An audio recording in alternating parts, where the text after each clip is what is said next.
Hey guys, today we're going to be installing the Graco 4ever. I'm going to talk a little bit about the 4ever Deluxe installation as well, but I do only have the 4ever with me.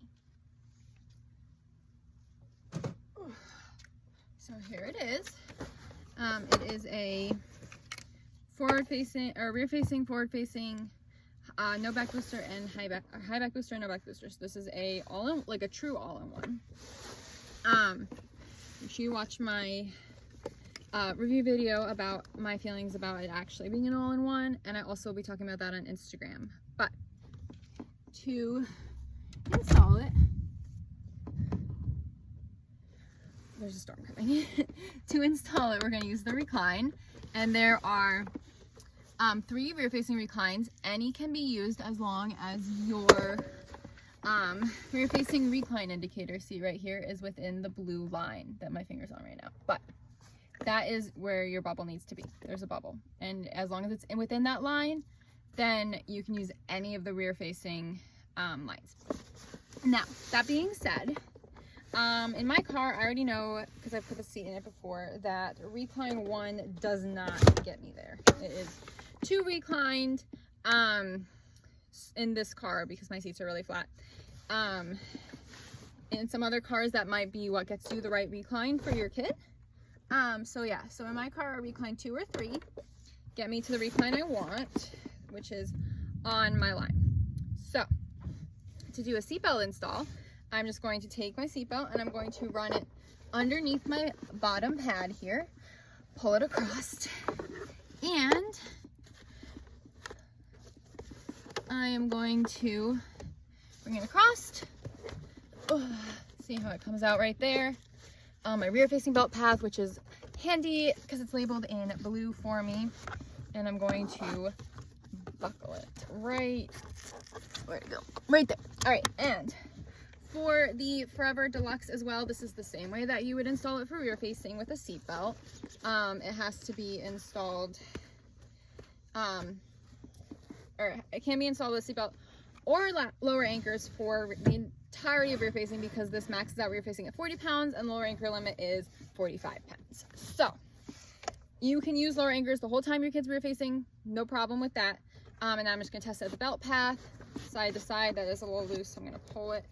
Make sure that my lap belt is tight enough. There we go. And then pull it up, get up one more click.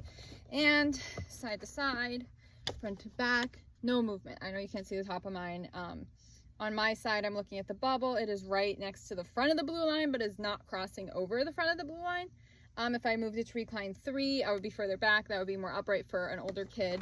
And now I can just move my headrest up and down so that the straps are just at or just below my child's shoulders. This rear faces to 40 pounds or 49 inches, or there's less than 1 inch above the head. Okay, so those are the rear facing maximums. I'm going to just unbuckle it, pull my seatbelt out, and then I'm going to take my lower anchors, which are hooked up on the top of my seat right here. And this is an older Deluxe, not a Deluxe, an older 4ever. So there's only place to store the lower anchors is on the front facing belt path, which I don't think is the case with the newer ones. But I'm going to pull it in. There's a metal bar, and you slide it down under to your front rear-facing belt path. Pull it out. And the other side, I'm going to do the same thing. I'm going to pull it in. I'm going to pull it all the way behind my straps over to this side. I'm going to make sure that when I slide it down, it's not going around any of my buckles. It's just going to go right in front of my crotch buckle because it's on the inner slot. Right now, usually with a child who's rear-facing, you're going to use the inner slot. If they are sitting on the slot, that's when you move it. And that's sitting on the slot without a diaper or clothes. Okay, so their body has to be over the slot, not just their diaper and clothes. All right, so we're going to take it. The fat part goes up, click it on. The metal part comes out of the bottom here. We're going to click. And then we're going to do the same thing on this side. Click. That's my belt. There we go. It's not twisted. It was just twisted on my side. All right. There. Then I'm going to put it in place. And I'm going to pull all of my slack out here, and I'm going to pull up on my strap right here. Now this makes it really easy for the inside out strip because there's actually a hole right there, and I can just pull up. I don't have to move the bottom pad at all. Now the lower anchors are underneath the bottom pad though, so when I'm done, I'm just gonna push that back through that hole again, side to side, front to back. Done. Okay, so for rear facing, you can use the lower anchors the entirety of rear facing as long as your seat or your car has a dedicated lower anchor system in that seat.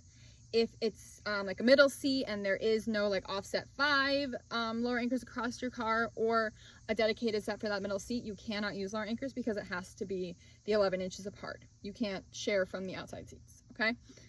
But like I'm using my outside seat, there's the lower anchor system here. This car does have the 5 across, so if I use my middle one, it would interfere with my driver's side seat. I would not be able to put a car seat there.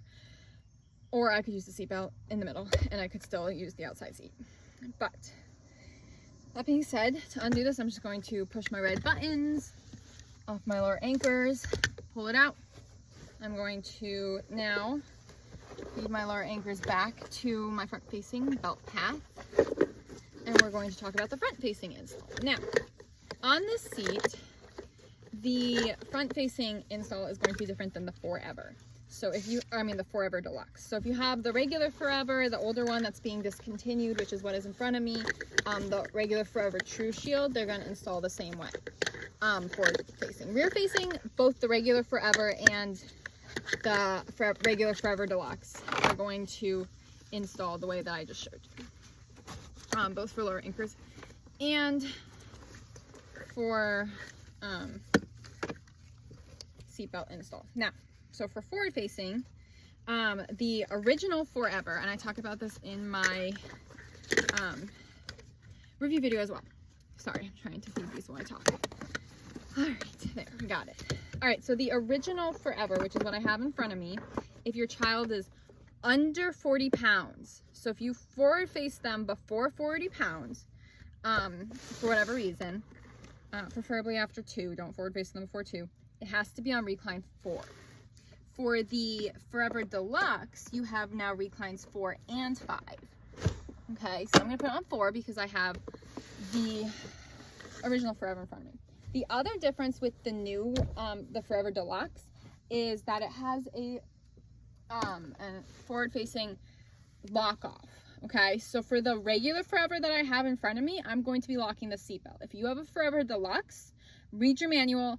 Check out my Graco SlimFit 3 LX True 3 Fit video, because on that forward-facing one, it's just how to install a car seat forward-facing. It's the same lock-off that the 4ever Deluxe has. Now, there's also a 4ever Deluxe snug lock. That's completely different. This video does not cover that seat. So I just want to make that clear. But if you have a 4ever Deluxe non-snug lock, you still have a lock-off for front-facing. So read your manual. Make sure you know the rules for the forward-facing under 40 pounds. Regular 4ever is recline 4 under 40 pounds, recline 5 and 6 for over 40 pounds. 4ever Deluxe is recline 4 and 5 for under 40 pounds and recline 6 for over 40 pounds. So I'm going to just show you what that looks like. This is what recline 4 looks like. My car allows me to remove my headrest. I know you saw me do that a minute ago. My car requires you to remove the headrest, okay? Some cars, especially newer ones, they have those fixed headrests that kind of come forward. This car seat would not be compatible with a child under 40 pounds in any of those cars. If you can't remove the headrest, it's probably not gonna work, okay? If you can remove the headrest, it's probably gonna work. On the Deluxes, I'm gonna do the lower anchors first, actually. So just click them on, pull it through. There is no, I don't know what's going on here. There we go. There is no recline indicator for forward facing. That's rear facing that you're looking at, so we're not going to worry about that. We just want to make sure that the seat is all the way on the seat. There's no more than 20% overhang, which in my car there is no overhang. So this actually works in my car. On a recline 4, the only way that it doesn't is that if my front seat wants to come back, like somebody's taller, their seat is going to be in this kid's legs. It's set right now so that this kid has a lot of space forward facing on recline 4. But that's something to keep in mind. And I forgot one step. I forgot to take my top tether off. So we're going to do that. We're going to throw it over the seat, and I'm going to loosen my lower anchor again and buckle it, put it in place, tighten. Now, always use your hop tether. It's really easy to forget once you turn it around. All right, and then I'm going to loosen it and I'm going to buckle it. All right, and a lot of cars have top tethers where there are no lower anchors, and that's okay. You still use the top tether even if your child is past those 45 pounds for the lower anchors. There we go. So I've installed this on lower anchors for a kid who's under 40 pounds, which of course is allowed. It's a little loose still. I'm going to tighten it up side to side, front to back, not moving. Cool? It can move up to 1 inch. All right, so what I was saying is that in a lot of cars this wouldn't be compatible for 2 reasons. One, when I move my headrest up, it's now interfering with the headrest. Okay? My car allows me to remove the headrest. Perfectly fine then. My car is a midsize SUV. I have lots of leg room. Let me see if I can move it so you can see. See? This kid has lots of leg room. Like, there is plenty of room there. If this front seat needed to come back, there's not going to be plenty of room. If you have like a smaller sedan, stuff like that. So if you can rear face in the 40 pounds, that's going to get you a lot more room. I am going to show you now. Let me unhook these and store them. I'm not going to store my top tether though, because I'm going to continue using that for a forward-facing child who is using the harness. It makes such a difference in safety.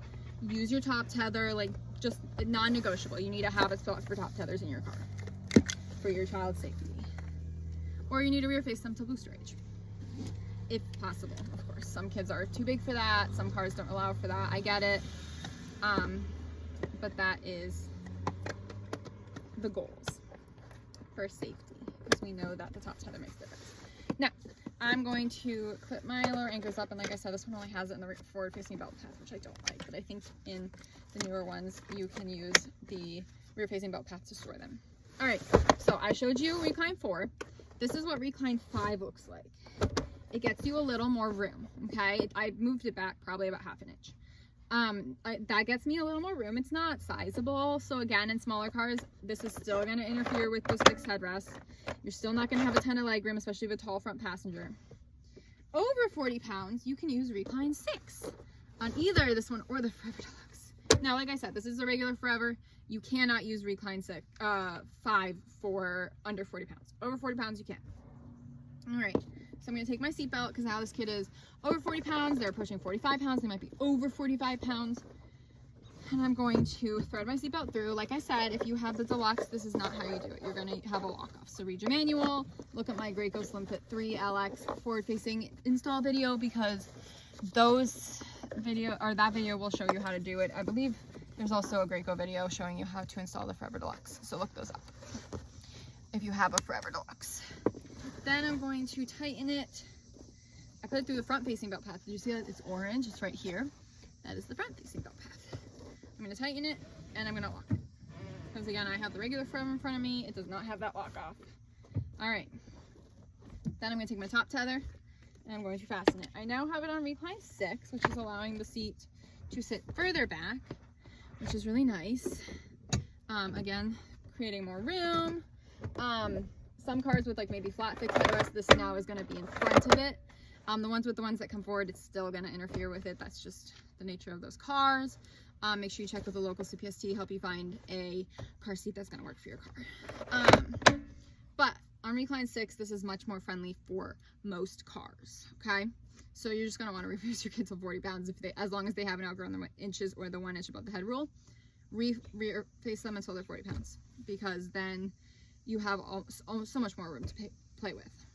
Now, that is how I do it side to side, front to back. It's not moving.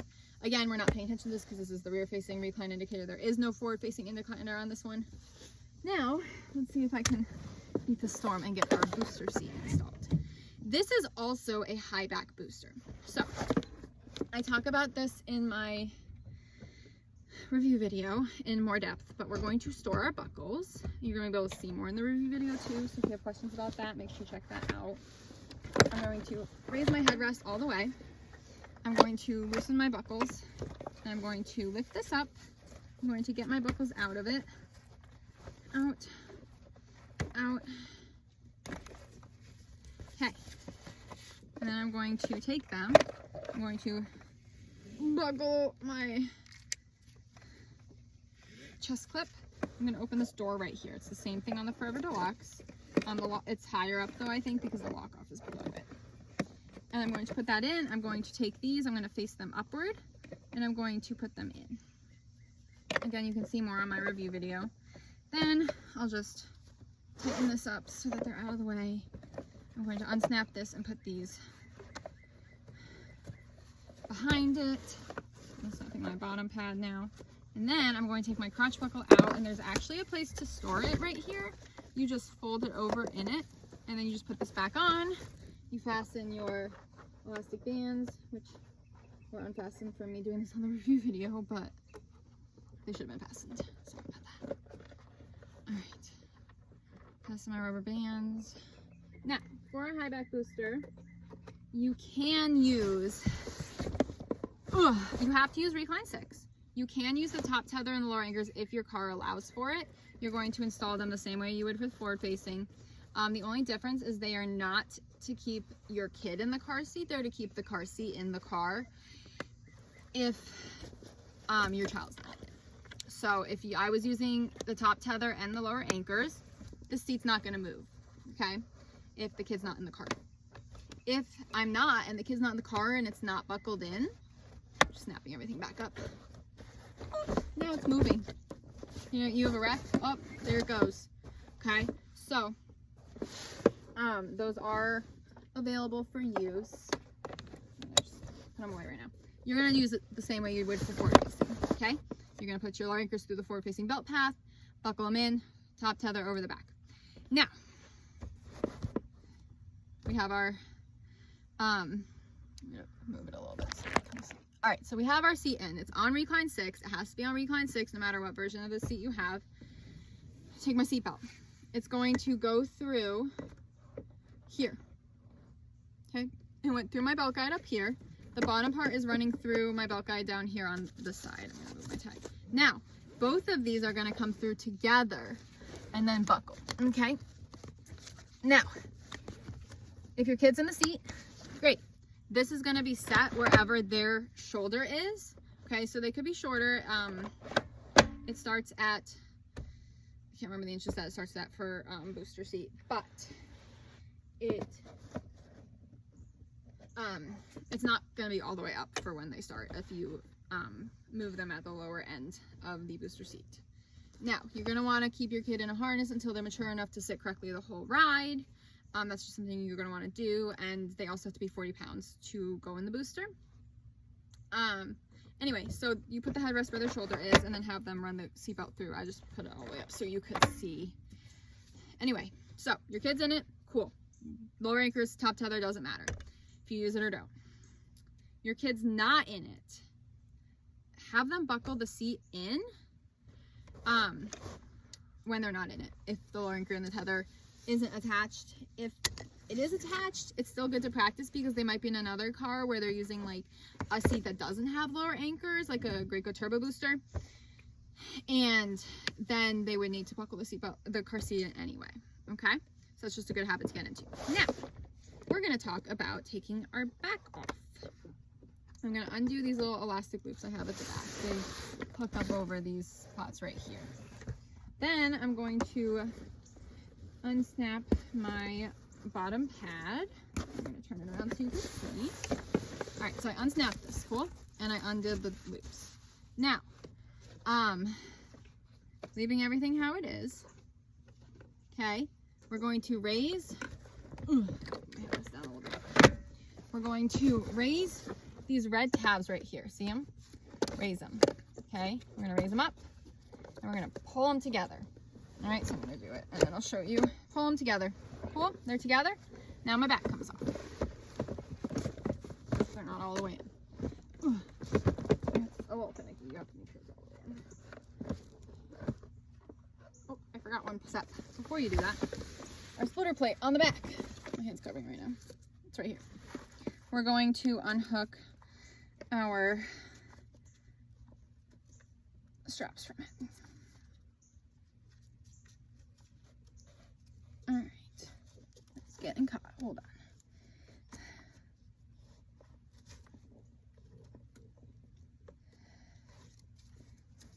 Sorry, guys. Does not want to come off. There we go.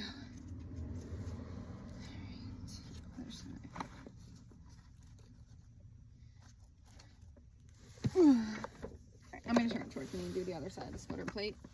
And then we're going to pull our back off. So we're going to make sure that our red tabs are in. Pull the back off. Done. Okay. My back's removed. Now I got this. Okay, my splitter plate's still out. I'm going to pull these back out and put them back where they were. Okay, then I'm going to pull my tightening strap so the splitter plate goes all the way down in here, and I'm going to fold it in the little spot for it that it comes out of right there. Then I'm going to reattach my loops onto the plastic things, and I'm going to pull this over, and there's 2 more loops you're now going to reattach or attach that were not attached before to the sides so that this stays in. And in case you're wondering, this is where your manufacture date is, right here on the back of the booster. So that's handy. All right, so now I have my booster, okay? This is my no-back booster. Now, if your kid can sit in the snowback booster and the seatbelt hits them at their shoulder, then you don't need this. But if not, you need your belt positioner. You're going to take it, storm's coming quick, and you're going to put it through the same loop the splitter plate goes through. Okay, you're going to feed it through there. There's a little hole right in the center, and you can put it through right in front of the splitter plate. Pull it through, and now your seat should have come with this. Store it somewhere safely, or else you can contact Graco and get another one. All right, so then we did that, and then there's this little spot slit kind of in the bottom pad here, and you're going to pull that through it. If I can get it. Doesn't want to come. There we go. Got it. Okay, so now I'm going to put my bottom back down, and this is coming up through that slot. Okay. Now, if your kiddo needs this, you're going to tighten it down to their shoulder height. Again, if you can't find it from when you got the car seat, it came in a bag attached to the car seat. Call Graco. They can replace it. You're gonna have to pay, but they'll replace it. They have it. Or leave the high back on until your kid can use this booster without. That's the other option. So, again, your kid's sitting here, their shoulder is right here. You're gonna pull the seatbelt through in front of the handle here, and then you're going to put the shoulder belt in here. Okay. And then, just like you did with the, when it was on that, it goes on the side of the shoulder belt is, so if the shoulder belt was coming from this side, it'd be on that side. Then you're going to thread, and your kid will be sitting here, so this will not be coming down. Right there. So, you're going to thread it through, and you're going to put both through underneath the handle, not over, and buckle. Alright, you don't lock the seatbelt in booster mode, and this is going to hold it down on your kid's shoulder, so that it's on their shoulder instead of up by their ear. Okay? If you don't need it, you would just take it off. You would remove it from the car seat, store it. I'm not going to do it right now for time's sake, but that's what you do, and your kid would just sit here on the seatbelt as long as it's on their shoulder. Okay? Again, with this, I don't have lower anchors attached to this, plus there's no forward-facing belt path, so you can't use lower anchors with the bottom boosters. They always need to buckle it in when they're not in it. Okay? So it's not a projectile. And you don't lock the seatbelt in booster mode. So that's the Graco 4ever. The high back booster and the no back booster are the same for the 4ever Deluxe. Again, this is not the snug lock version. This is not the 5-in-1 version. There's so many versions. So, and when I get my hands on them, I will do them. If I get my hands on a Deluxe, I will show you how to do the front facing install with the lock off with the seat belt. Again, that won't matter for booster because the seat belt's going over your child, not behind them. And I'm Sarah, and I'm a CPST, and I review car seats to help make your search easier. Please like and subscribe so that you can get more content like this. and follow me on Instagram for lots of car seat reviews and comparisons and more car seat related content. Thanks, guys.